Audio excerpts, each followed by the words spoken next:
morning, brethren and friends. The topic that I'll be sharing today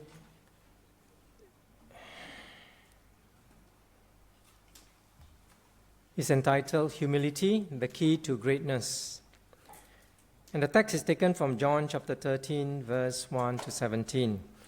And in today's lesson, I'm going to share 3 points. Firstly, a picture of Jesus' love, his power, and his humility. Secondly, what it means to be great and to be a leader. And thirdly, to be blessed, we need to follow his example. So, firstly, a picture of Jesus' love, his power, and his humility. Let us read John chapter 13, verse 1 to 3. Now, before the feast of the Passover, when Jesus knew that his hour had come to depart out of this world to the Father, having loved his own who were in the world, he loved them to the end. During supper, when the devil had already put it into the heart of Judas Iscariot, Simon's son, to betray him, Jesus, knowing that the Father had given all things into his hand, and that he had come from God and was going back to God. From these first 3 verses, we know that before the Passover, Jesus knew that he was going back to his Father. Jesus knew when and where he was going to die and how everything unfolds. You see, through all eternity, Jesus was with his Father.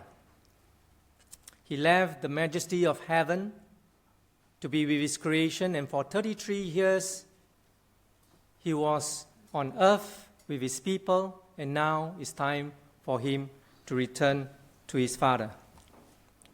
And also from the first 3 verses, we read about Jesus' love.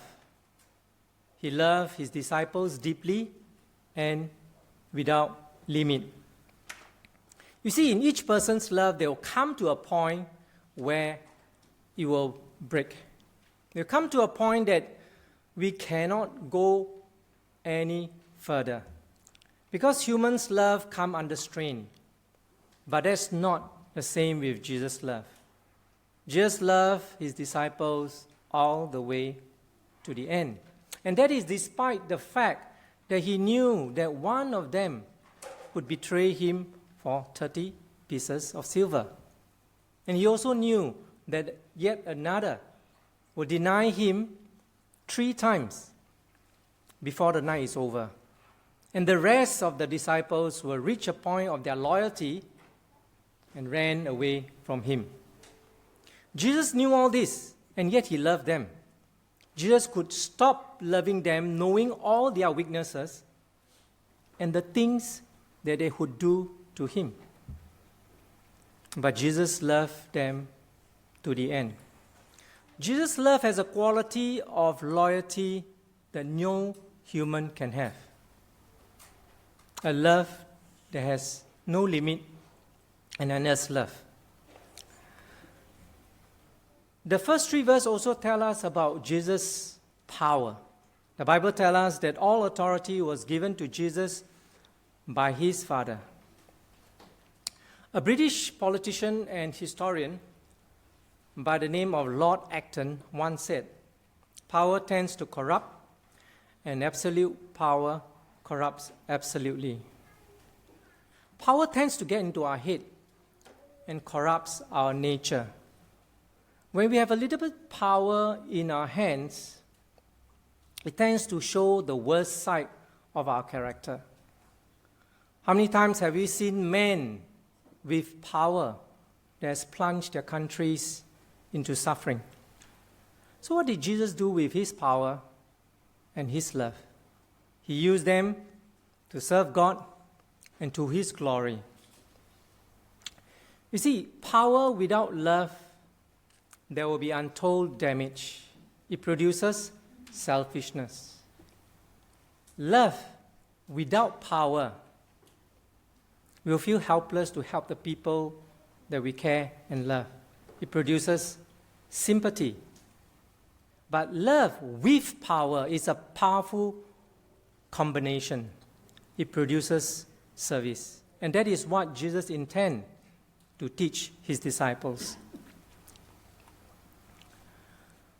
But it's important to note that the disciples, despite spending about 3 years with Jesus, still desire power. And we know that from Mark chapter 10, verse 37. Apostle John, together with his brother James, said to Jesus, "Grant to us that we may sit, one on your right hand and the other on your left hand in your glory." And to that Jesus replied, "Whoever of you desires to be first shall be the slave of all."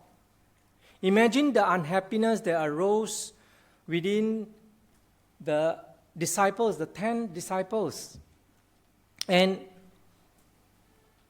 Luke recorded this unhappiness in verse 24, chapter 22, verse 24. Also, a dispute arose among them as to which of them was considered to be greatest. And again to that, Jesus replied in verse 27, "For who is greater, the one who reclines at the table or the one who serves? Is it not the one who reclines? But I am the one among you as one who serves." Despite Jesus' teaching, the disciples just did not get it. So Jesus knew that the time has come for him to return back to his Father. So what did Jesus do with his love and his power?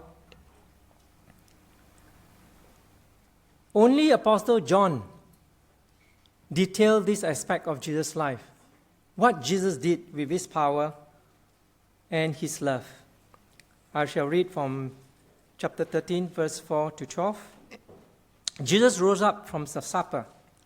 He laid aside his outer garments and, taking a towel, tied it around his waist. Then he poured water into a basin and began to wash the disciples' feet and to wipe them with the towel that was wrapped around him. He came to Simon Peter, who said to him, "Lord, do you wash my feet?" Jesus answered him, "What I'm doing you do not understand now, but afterwards you will understand." Peter said to him, "You shall never wash my feet." Jesus answered him, "If I do not wash you, you have no share with me."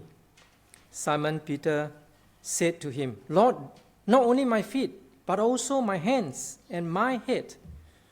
Jesus said to him, "The one who has bathed does not need to wash, except for his feet, but he is completely clean. And you are clean, but not every one of you." For he knew who was to betray him. That was why he said, "Not all of you are clean." When he had washed their feet and put on his outer garments and resumed his place, he said to them, "Do you understand what I have done to you?" So let us take a moment now to look at the two paintings before you. The painting on your right, it's a famous painting by the painter Leonardo da Vinci, painted in the late 1400s. And in that painting, it depicts Jesus with his disciples sitting on chairs, taking the supper. But the painting on the left is a not so famous painting, similar event, the Last Supper, but it depicts Jesus and the disciples reclining at the tables. Perhaps that may be a more accurate representation of the event, taking into context of the culture at that time. The four Gospels, Matthew, Mark, Luke, John, all recorded that the disciples and Jesus reclined at the table to take the Last Supper. Now, what did Jesus do? What he did was nothing special that could draw all the attention to himself, because that action happens at every public meal. It is who does it that makes the event extraordinary. Because in Jesus' time, a host who invited a guest to have a meal or a banquet at their house, the guest would have taken a bath at his own home before he started the journey to the venue. But by the time the guest traveled all the way in the hot climate, his feet would have been soiled with dust and clay. And the host would have prepared 2 slaves stationed at the entrance of the house were ready to serve. The second lowest of the slave would untie the sandal, and the lowest of the slave would wash the feet and wipe them dry. So Jesus intended to have a quiet meal with his disciples. So he did not prepare for the servants. So upon arriving, all the disciples reclined at the table with their feet unwashed. Nobody bothered to do for themselves. Nobody bothered to do to one another. So we've got the scene, a perfectly normal situation, but out of which arises a great spiritual lesson on greatness and leadership. Some of us may have a different concept of what humility means, but many of us would think that humility is about staying in the background, away from the limelight. But sometimes humility requires a person to have all the attention to himself. And that's what happened to Jesus. That's what he did. He did something that drew all the attention to himself, and yet it was still humility. It is what he did and how he went about doing it that shows his humility. Jesus took out his outer garment, in his inner garment, just like a slave, girded his towel around his waist, stood down, get a basin of water, and started to wash the feet of his disciples. The disciples were stunned, they were shocked, and some of them must have thought to themselves, I should have thought about it first before Jesus did. Because all of them are willing to be humble before Jesus, but not the other way around. It is unthinkable for the Lord, the creator of the universe, the Lord of lords, the King of kings, to stood down low to wash the disciples' feet. What a humility. Against this backdrop of humility was the pride, the awfulness pride of man. When Jesus was about to wash Peter's feet, who initially refused to be washed, swung from one extreme to another extreme, asking Jesus to wash not only his feet, but his hand and his head. It was like nothing or everything. Too proud to be served, but now too proud to serve, and now too proud to be served. Now, the washing of disciples' feet gave us a picture of Jesus' humility, showing what he did with his power and with his love, displaying the real person that Jesus is. The second point is that Jesus demonstrates what it means to be great and a leader. He says in verse 13 to 15, "You call me teacher and Lord, and rightly so, for that is what I am. Now that I, your Lord and teacher, have washed your feet, you also should wash one another's feet. I've set you an example that you should do as I've done for you." Remember in verse 7 when Jesus was about to wash Peter's feet, Jesus said, you do not realize now what I'm doing, but later you will understand. And in verse 12, after Jesus has washed the feet and put on his outer garment, he asked them, "Do you understand what I've done for you?" You see, prior to this event, the disciples were discussing among themselves about the position of power and leadership in the group because they knew that Jesus was about to leave them. So it is in this context that Jesus wanted to change their mind, to change how they think. Albert Einstein once said, "The world as we have created it is a process of our thinking. It cannot be changed without changing our thinking." So Jesus wants to change the way they think. Jesus wants to change about their assumption about power and leadership. By washing the feet of the disciples, Jesus has taught and demonstrated to them what lordship means. As Lord, he acted in humility and served. And that is what lordship is. That is what greatness is. That is what leadership is. But Jesus is by no means putting himself down to the same level as disciples, but rather it is the opposite. Washing the feet of the disciple is not meant to contradict the idea of Christ as Lord, but rather it draws a hard line. It challenges their normal sense of what leadership means. If you want to be great, be least. If you want to scale the heights, be on your knees. It revolutionized their thinking. How many times have you heard parents talk about how well the children are doing? Up in their career ladder, having a high position, high salary, many subordinates reporting to them. But Jesus does not think like that. To Jesus, a successful leader is one who acted in humility and served. So Jesus has demonstrated that humility is the key to greatness.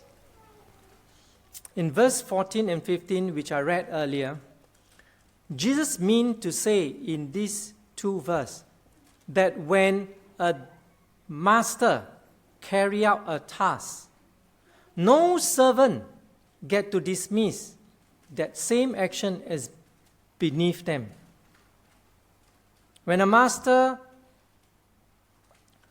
Jesus, which is the greatest leader of all, acted in humility and served, no disciples, no Christians has the right to dismiss any service as menial or beneath them.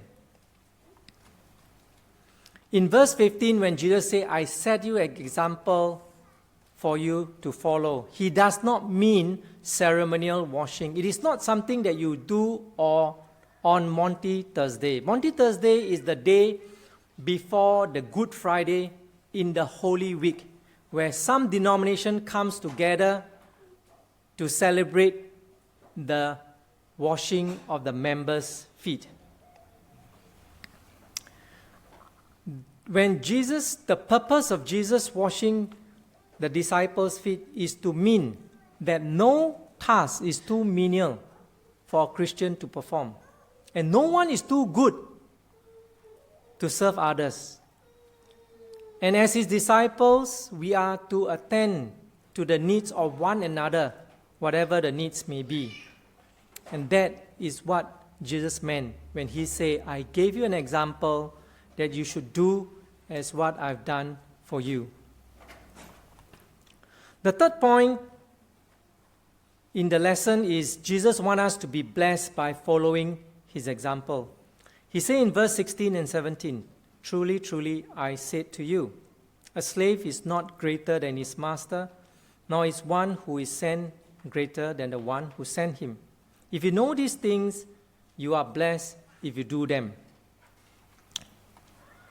Jesus doesn't want a ritual. He wants us to be real by attending to our needs of one another.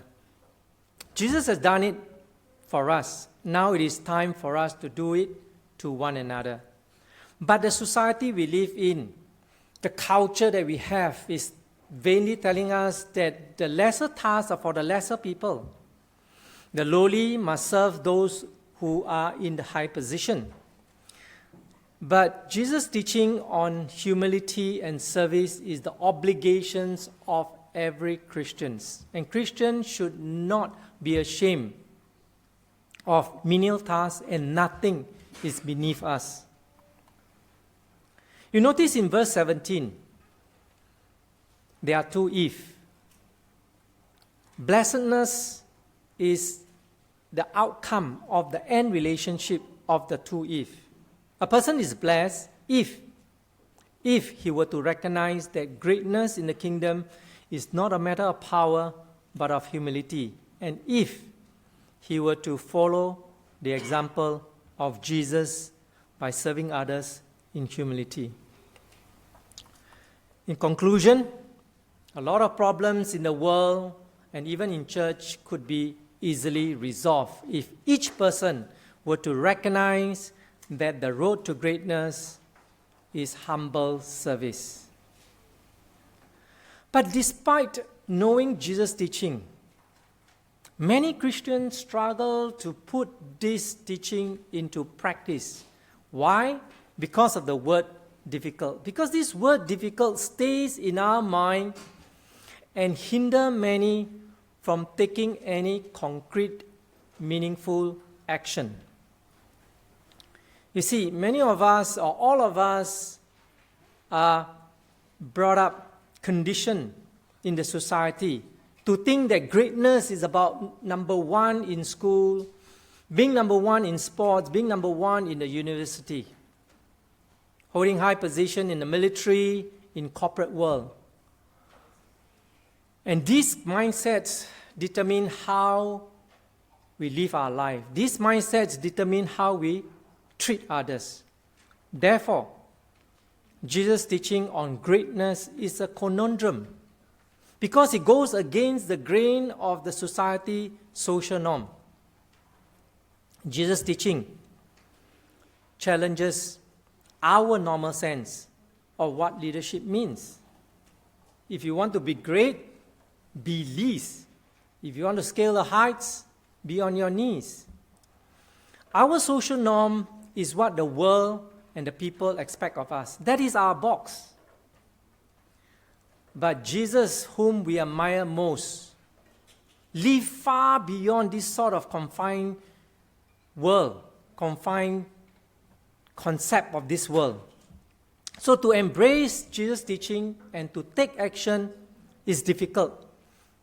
Difficult not because it is physically stressful, difficult because it demands a high mental price tag.